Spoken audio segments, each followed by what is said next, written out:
A film producer in Mumbai was accused to lifting the story of his film from another film made in Hollywood. Globalisation का ये भी effect है। Hollywood वाले कह रहे हैं बॉलीवुड वालों ने हमारी स्टोरी चोरी कर ली, ऐसे बहुत केस आते हैं, है ना। साउथ इंडिया वाले कह देते हैं बॉलीवुड ने चोरी कर ली, या बॉलीवुड वाले कहते हैं साउथ इंडिया वालों ने चोरी कर ली, ऐसे हॉलीवुड वाले भी कहते हैं। और वास्तव में सही बात भी है, बहुत सारी फिल्में बॉलीवुड में ऐसी बनती है जो हॉलीवुड की थीम पर है। तो this is also the effect of globalisation, ये भी ग्लोबलाइजेशन का इफेक्ट है। A militant group issued a statement threatening college girls who are wearing western clothes.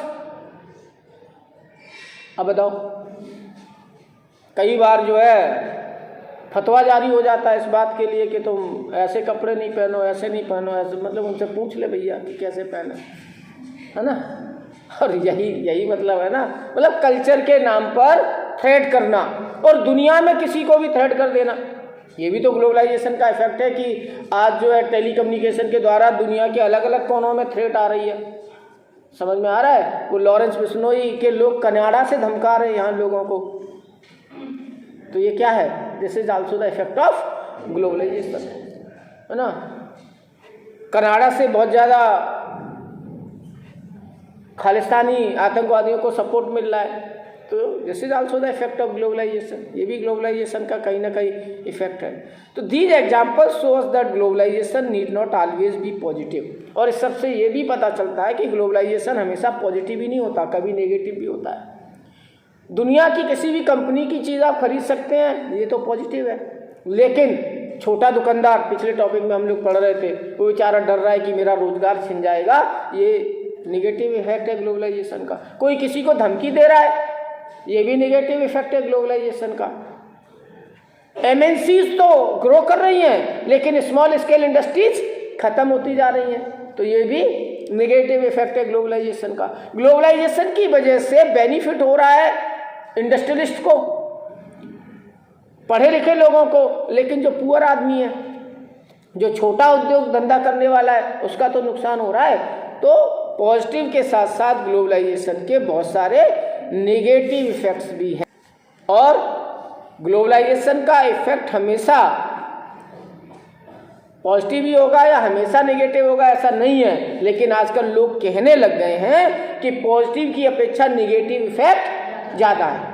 रोजगार छिन रहा है एमएनसीज की वजह से, छोटा व्यापारी परेशान है, छोटा इंडस्ट्रियलिस्ट परेशान है, गरीब लोग परेशान है, गरीब देश परेशान है। रिच लोग और रिच पीपल को ज़्यादा इसका बेनिफिट मिल रहा है ना। और इकोनॉमिक के नाम पर दूसरे, अब छोटे कपड़े पहनने का इकोनॉमी से क्या लेना देना, है ना। तो इकोनॉमी पर ही इफेक्ट पड़े तो कल्चर पर भी पड़ रहा है, ट्रेडिशन पर भी पड़ रहा है, लैंग्वेज पर भी पड़ रहा है, फूड हैबिट्स पर भी पड़ रहा है। आप लोग खाते हो पिज़्ज़ा, बर्गर और चाइनीज़ और ये वो वेस्टर्न फूड, चाइनीज़ फूड, तो ये क्या है, this is also the effect of globalisation. ये सब ग्लोबलाइजेशन का इफेक्ट है। तो पॉजिटिव के साथ साथ निगेटिव इफेक्ट भी है, और पुअर कंट्रीज को इसका कम फायदा मिल रहा है, रिच कंट्रीज को इसका फायदा ज़्यादा मिल रहा है। पुअर लोगों को कम फायदा मिल रहा है, रिच लोगों को ज़्यादा फायदा मिल रहा है। भाई जो जॉब कर रहे हैं कॉल सेंटर्स में या मल्टीनेशनल कंपनीज में, वो सब कौन है, पढ़े लिखे लोग हैं। गरीब आदमी को उससे क्या फ़ायदा मिल रहा है, अनपढ़ आदमी कर सकता है ऐसा जॉब, नहीं कर सकता, उसको कोई फ़ायदा नहीं है। पुअर कंट्रीज को भी फ़ायदा नहीं है, क्योंकि एमएनसी जो है ना वो रिच कंट्रीज की हैं, रिच लोगों की हैं, तो उनको ज़्यादा फ़ायदा मिल रहा है। ओवरऑल कुल मिलाकर के ग्लोबलाइजेशन जो है वो टाइप ऑफ फ्लोज हैं। अब फ्लो किस किस का फ्लो होता है, एक तो आइडियाज़ का फ्लो होता है। दुनिया में कहीं भी कोई नया रिसर्च हुआ, कहीं भी कोई नया इन्वेंशन हुआ, वो झट से पूरी दुनिया में फैल जाता है कि नहीं फैल जाता। तो this is the effect of globalisation. इसके बाद कमोडिटी का फ्लो, चाइना में कोई सामान बन रहा है, अमेरिका में कोई सामान बन रहा है, ब्रिटेन में कोई सामान बन रहा है, दुनिया के किसी भी हिस्से में मैन्युफैक्चरिंग हो रही है, लेकिन उसकी मार्केटिंग पूरे वर्ल्ड में हो रही है। तो कमोडिटी का फ्लो होता है, आइडिया का फ्लो हो गया, कमोडिटी का फ्लो हो गया। अब मनी फ्लो, कैपिटल फ्लो। क्यों? क्योंकि आज मल्टीनेशनल कंपनी दुनिया के बहुत सारे देशों में जाके इन्वेस्ट कर रही हैं। पता लगा कंपनी अमेरिका की है और दुनिया के 10 देशों में वो जो है उसने मैन्युफैक्चरिंग सेंटर्स खोल रखे हैं और दुनिया के 100 देशों में व्यापार कर रही है। तो पैसा आएगा जाएगा ना, तो कमोडिटीज़ का भी फ्लो हो रहा है। चौथा फ्लो हो रहा है, that is the flow of people, लोगों का भी फ्लो हो रहा है। आज दुनिया के एक कोने से लोग दूसरे कोने में काम करने के लिए जा रहे हैं, in the search of better job and better livelihood. लोग मूव कर रहे हैं कि नहीं कर रहे? कितना अमेरिकन जो है दुनिया भर में बिजनेस कर रहा है, कितना भारतीय अमेरिका में, मैंने बताया था आप लोगों को कि अमेरिका में अमेरिकन गवर्नमेंट के जो जॉब्स हैं उसमें अमेरिकन से ज़्यादा भारतीय है। अमेरिकन 21% है, इंडियंस 22% है, मोर देन 22%। अगर उनकी पर कैपिटा इनकम की बात करो तो अगर $10,000 है अमेरिकन की, तो वहाँ जो इंडियंस है उनकी $12,000 है। इसरो में नासा में 49% इंडियंस है। तो कुल मिलाकर के ये क्या है? This is the flow of people. अब देखो फिजी में मयंक चौधरी प्रधानमंत्री रहे, राष्ट्रपति भी रहे, और भी दुनिया के बहुत सारे देश हैं जिनमें भारत के लोग, कनाडा में 49 मेंबर ऑफ पार्लियामेंट इंडियंस थे पिछली सरकार में। तो लोग बेटर जॉब की तलाश में जा रहे हैं, पैसा भी एक कोने से दुनिया के दूसरे कोने तक जा रहा है, टेक्नोलॉजी भी जा रही है, कमोडिटीज भी जा रही हैं, मतलब आइडिया और टेक्नोलॉजी फ्लो हो रही है, पैसा भी फ्लो हो रहा है, गुड्स का मूवमेंट हो रहा है और लोगों का भी मूवमेंट हो रहा है। लोग पढ़ाई के लिए, जॉब्स के लिए दुनिया भर के देशों में जा रहे हैं। तो कुल मिलाकर के इसका जो क्रूशियल एलिमेंट है वो है इंटरकनेक्टेडनेस। पूरी दुनिया एक दूसरे से कनेक्ट हो रही है और इसके पॉजिटिव इफेक्ट्स भी हैं और इसके नेगेटिव इफेक्ट। अब अगर बात की जाए कि ग्लोबलाइजेशन क्या है, तो वो एक मल्टी डिमेंशनल कॉन्सेप्ट है। ये बहुत सारे जीवन के हर पहलू को छूता है, ये लाइफ के हर एस्पेक्ट को ये इफेक्ट करता है। लोग कहते हैं कि केवल पॉलिटिकल इफेक्ट है, तो नहीं है, पॉलिटिकल नहीं है। केवल इकोनॉमिक है तो केवल इकोनॉमिक नहीं है।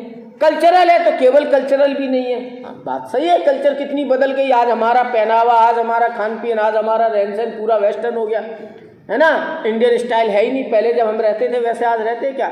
वैसी हमारी शिक्षा व्यवस्था है क्या? वैसा खान पीन है क्या? वैसा पहनावा है क्या? नहीं है। तो this is the effect of globalisation. ये ग्लोबलाइजेशन का इफेक्ट है, जिसने कल्चर को भी इफेक्ट किया है, इसने इकोनॉमी को इफेक्ट किया है, इसने पॉलिटिक्स को भी इफेक्ट किया है।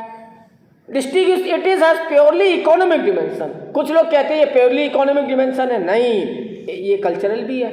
और अगर कोई कहता है प्योरली कल्चरल है तो ऐसा भी नहीं है। कल्चर के साथ साथ लाइफ स्टाइल को भी इफेक्ट कर रहा है ना, इकोनॉमी को भी इफेक्ट कर रहा है। लिविंग स्टैंडर्ड चेंज हो रहा है दुनिया भर में लोगों का, है ना, बदल रही है चीज़ें। कल्चर को भी इफेक्ट कर रहा है। आज आप देखो इंग्लिश मीडियम स्कूल में पढ़ रहे हैं, इंग्लिश बोल रहे हैं आप, ये आपकी भाषा तो नहीं है, आपकी शिक्षा व्यवस्था का भी हिस्सा नहीं है। Means it is the effect of globalisation. ये ग्लोबलाइजेशन का इफेक्ट है।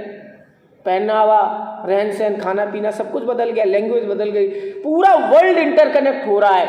एक ग्लोबल कल्चर डेवलप हो रहा है जो मल्टी कल्चर से मिलकर के बना है। दुनिया भर के लोग, आज दुनिया भर की भाषाएं हर देश में पढ़ाई जा रही हैं, दुनिया भर की कल्चर, ट्रेडिशन, लैंग्वेज को हर देश में फॉलो किया जा रहा है। तो पूरा एक जो नया कल्चर बनता जा रहा है, वो ग्लोबलाइजेशन जो है it is creating a world culture. एक वर्ल्ड कल्चर क्रिएट करने का काम कर रहा है। और अनइवन है इसका इफेक्ट। कुछ सोसाइटीज पर जा रहा है, कुछ पर कम है ना। जो ज़्यादा डेवलप सोसाइटी है उन पर बहुत ज़्यादा है और जो कम डेवलप सोसाइटी है उन पर कम है।